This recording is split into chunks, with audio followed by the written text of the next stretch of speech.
L'apothéose humaine, une idole au cœur du mythe de la modernité. La Sapinière nous a demandé de présenter ce livre que nous avons écrit pour abattre la révolution, ou plus exactement pour libérer les esprits des mensonges qui nous font tant de mal. Peu de gens s'en rendent compte, mais à quel point nous vivons une époque en fait très religieuse, qui a en fait déifié l'homme. D'où le titre de la couverture, l'apothéose humaine, la divinisation de l'homme, qui est illustré à l'aide de l'œuvre de monsieur Maurice Boutet de Monvel. Œuvre est faite en 1844, qui s'appelait Le triomphe de la canaille, l'apothéose ou le triomphe de la canaille. Œuvre que vous pouvez contempler, elle est superbe, au musée des Beaux-Arts d'Orléans. Dans ce livre, il y a trois parties. La première partie, il faut d'abord observer les faits. Que se passe-t-il? C'est ce que nous avons fait dans 4 chapitres sur l'école, la famille, les métiers et ensuite l'économie. Et le constat est le même pour tous ces chapitres et il est alarmant. Notre société est mourante car dans l'incapacité de transmettre le patrimoine, l'héritage humain. Une citation résume très bien ces 4 chapitres. On peut, dit un député américain, on ne peut pas perpétuer une civilisation avec des gens de 12 ans qui font des enfants, où ceux de 15 ans s'entretuent, ceux de 17 ans meurent du sida et ceux de 18 ans décrochent des diplômes qu'ils sont incapables de lire. Après ces faits, donc, il faut remonter aux causes. Et tout ce programme de mort est dû à la fameuse trilogie révolutionnaire Liberté, Égalité, Fraternité. Donc dans une deuxième partie, nous avons traité des origines morales, philosophiques, politiques, historiques, psychologiques du phénomène. La Révolution et sa devise sont d'abord une impiété qui méprise une loi naturelle de l'humanité, à savoir que l'homme sur la terre est un débiteur insolvable. C'est-à-dire que tout homme, par nature, a une dette. Il naît avec une dette, d'abord envers ses parents, puis sa famille, puis ses ancêtres, sa patrie et ultimement Dieu. L'homme n'est pas libre ni égal, et encore moins le frère de son père, père qui est le principe de sa vie. Il n'y a donc pas pour l'homme de liberté, égalité, fraternité fondamentalement. La Révolution est ensuite contraire au bien commun, et nous le prouvons à l'aide de quelques considérations philosophiques d'Aristote sur ce sujet, qui sont complétées par saint Thomas et par le philosophe Marcel de Corte. En vient ensuite un chapitre historique sur la Révolution de 1789, pour saisir qu'elle fut substantiellement religieuse, et que, par ricochet, elle devait être politique. Mais elle est avant tout religieuse. Elle s'attaquait au culte de Dieu pour y mettre le culte de l'homme. Après avoir supprimé le dimanche, après avoir remplacé la fête de Noël par la fête du chien, la loi républicaine obligeait à chômer le décadi, sous peine d'être arrêté comme suspect, c'est-à-dire on pouvait finir guillotiné. Cette œuvre fut poursuivie, je fais simple aujourd'hui, mais le livre le développe par de nombreux faits. Cette œuvre fut poursuivie par Jules Ferry, qui certifie en 1885, 100 ans plus tard, à Jean Jaurès, « Mon but est d'organiser l'humanité sans Dieu ». C'est bien le but révolutionnaire. Historiquement, en effet, la Révolution a propagé l'indépendance absolue de l'homme et de la société par rapport à Dieu. Or, ce concept nouveau,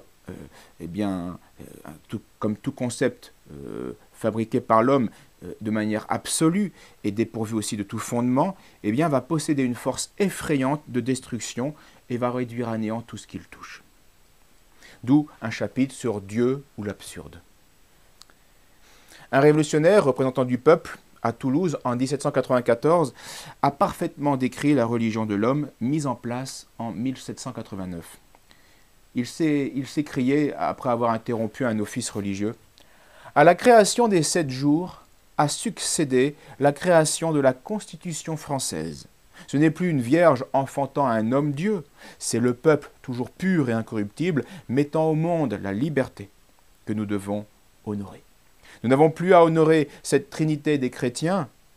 Liberté, égalité, fraternité, voilà celle que nous devons encenser. » Donc c'est bien cette trilogie révolutionnaire qui remplace la Trinité. D'où notre chapitre sur l'idole des idoles. Car derrière cette religion de l'humanité se cache en effet une triple idole. La liberté, l'égalité, la fraternité. Pourtant, ces notions ont en soi leur source théologique dans le Père, le Fils et le Saint-Esprit. Mais coupées du Créateur, pour être uniquement référées à la créature, eh bien, ces réalités deviennent idolatriques. Et comme le dit l'Écriture, le culte des idoles est le principe, la cause et la fin de tout mal. Après avoir vu l'aspect religieux de la Révolution, qui n'est qu'un évangile corrompu, il fallait dire un mot de ses serviteurs, bien sûr, et donc des francs-maçons. Et là, les propos du pape Léon XIII rejoignent le grand maître du Grand Orient, franc-maçon par excellence. Léon XIII disait « Personnification permanente de la Révolution, la franc-maçonnerie constitue une société retournée, dont le but est d'exercer une suzeraineté occulte sur la société reconnue, et dont la raison d'être consiste entièrement dans la guerre faite à faire à Dieu et à son Église. » Et le grand maître du Grand Orient a bien manifesté, lui de son côté, « Si mettre l'homme sur l'autel plutôt qu'y mettre Dieu et le péché de Lucifer, tous les humanistes, depuis la Révolution, depuis la Renaissance, commettent ce péché. » Ce fut l'un des griefs invoqués contre les francs-maçons quand ils furent pour la première fois excommuniés par le pape Clément XII en 1738. Et nous traitons de tout cela dans le chapitre sur la laïcité ou de l'humanité sans Dieu. Saint Augustin a cette phrase célèbre « Deux amours ont créé deux cités, l'amour de soi au mépris de Dieu, et ça c'est la cité du monde, ou l'amour de Dieu jusqu'au mépris de soi, et c'est la cité céleste, la Jérusalem, Babylone, Jérusalem. » Mais depuis 1789, le combat entre le monde et l'Église est entré dans une nouvelle phase.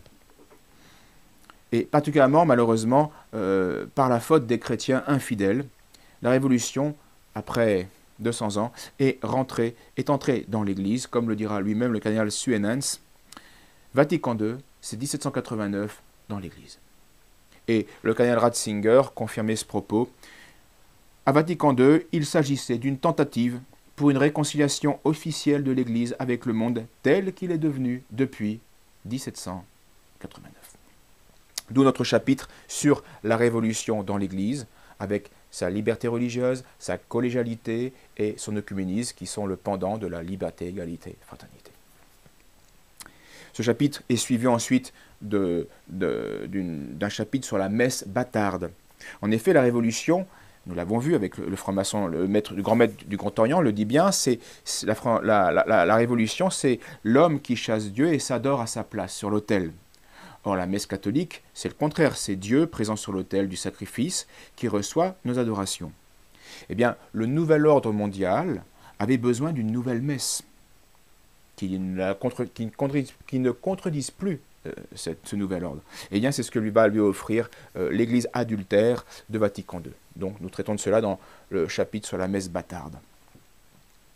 Et pour finir cette partie, il y a un chapitre synthétique qui traitera de la société corrompue par ces 200 ans de révolution, qui s'appelle « de la dissociété ». C'est un terme inventé par le philosophe Marcel Decourt pour désigner l'absence de société, la dissolution de la société qui se désagrège et qui se décompose. Nous ne vivons plus en société depuis 200 ans. Nous vivons dans une dissociété qui n'en finit pas de se corrompre. Pourquoi? Parce qu'elle a rejeté la vérité, la contemplation des principes, parce qu'elle a quitté Dieu.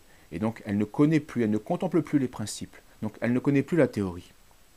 Et ayant quitté cette contemplation des principes, elle est incapable d'agir droitement. Sa praxis, sa pratique est sans principe, donc déroutée.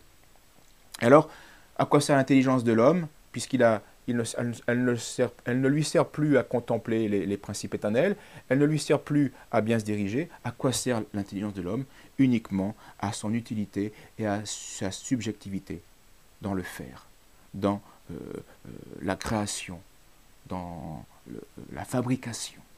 Donc le monde n'est plus considéré que comme une matière à travailler et à fabriquer. D'où le matérialisme que nous connaissons, le mammonisme et la technologie totalitaire. Bref, la folie mondialiste à laquelle nous assistons. Comme nous prévenait le pape Léon XIII toujours en 1890, à propos d'une société qui ne fait plus aucune place à Dieu dans la chose publique et qui ne tient plus compte de ses lois, eh bien une telle société est un simulacre, une imitation mensongère d'une véritable société et communauté humaine. Et enfin, dans notre troisième et dernière partie, eh bien, nous traitons des remèdes, qui est principalement l'amour de la vérité. Revenir à la connaissance, contemplation des vrais principes pour bien nous diriger. Et notre époque moderne, en fait, ne l'est pas tant que cela. La nouveauté de la Révolution est en fait très ancienne. La liberté, l'égalité et la fraternité que l'homme moderne réclame si fort, eh bien, et qui est l'expression la plus parfaite de la Révolution, eh bien, n'est en fait que le vieux cri de l'homme déchu, de l'homme blessé, de l'homme révolté, et le cri de sa concupiscence, de sa triple concupiscence, qui veut plaisir, qui veut orgueil et qui veut posséder les biens de manière outrancière. Eh bien, cette triple concupiscence a été vaincue par le Christ, et seulement par lui, et particulièrement au désert et sur la croix. C'est pour ça que le salut ne se fera que par la croix du Christ. Il faut donc réapprendre à ne pas s'attrister de Dieu, ni de ce chemin qu'il nous offre pour nous guérir. Ne pas le fuir, cela. Et aimer la vérité, ce sera aimer Dieu, car Dieu est vérité. Alors pourquoi ce refus de la vérité qui peut seul nous procurer lumière, force, liberté? Pourquoi cette haine de la vérité qui est si fréquente chez les hommes et qui les empêche de bien agir? Eh bien la réponse justement est dans l'Évangile, et le Christ nous la donne lui-même. Le monde me hait, c'est-à-dire le monde est la vérité. Pourquoi? Parce que je rends de lui le témoignage que ses œuvres sont mauvaises. La lumière montre que les ténèbres. Et les ténèbres ne veulent pas être mises en lumière. Et elles fuient la lumière. On fuit Dieu, on fuit la vérité. Et enfin, un tout dernier chapitre qui va offrir plusieurs exemples d'hommes et de femmes qui ont aimé la vérité. En particulier, M. de Charette, Sainte Thérèse de l'Enfant Jésus, le colonel Bastien Théry, Monseigneur Marcel Lefebvre, Joseph d'Arnan, Madame Saillant d'Épinat, une grande dame, très grand exemple, oui, Garcia Moreno, entre autres. Voilà, tous ces chapitres de ces trois parties font tous entre 10 et 15 pages. Et ensuite, après cela, il y a de courtes mais importantes annexes qui vont finir le livre pour justement mieux démythifier l'imposture révolutionnaire. Elles font 2-3 pages, ces annexes, sauf une ou deux qui fait 10 pages. Une annexe sur le 14 juillet, entre autres, il faut se rappeler qu'il n'y a pas eu de prise de la Bastille par les émeutiers, puisque c'est le gouverneur de la prison qui a ouvert la porte. Annexe sur la guillotine et la devise révolutionnaire, liberté ou la mort, qui est devenue liberté, égalité, fraternité ou la mort. Donc intéressant.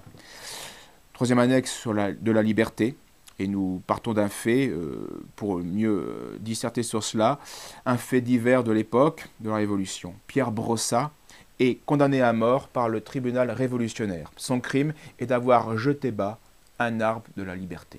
Cela se passait le 7 décembre 1793 à Bitche, etc. Quatrième annexe sur l'égalité, nous verrons que l'égalité sous la Révolution, eh bien, c'est surtout manifesté dans le néant et dans la mort. Et de la fraternité, cinquième annexe. Et il est intéressant, nous partons là encore d'un fait, qui est donc la volonté génocidaire exprimée dans les écrits par le comité de salut public, qui écrivait au général Turreau « Extermine les brigands jusqu'au dernier, voilà ton devoir ». Et compte rendu d'un autre général qui va faire ce devoir, c'est le général Westermann, qui écrira lui, qui rend compte au comité de salut public que le génocide des Vendéens, et donc des catholiques et donc des monarchistes, a bien été réalisé. Il n'y a plus de Vendée, citoyens républicains. Elle est morte sous notre sabre libre. J'ai écrasé les enfants sous les pieds des chevaux, massacré des femmes qui, au moins pour celles-là, n'enfanteront plus de brigands. Je n'ai pas un prisonnier à me reprocher, j'ai tout exterminé.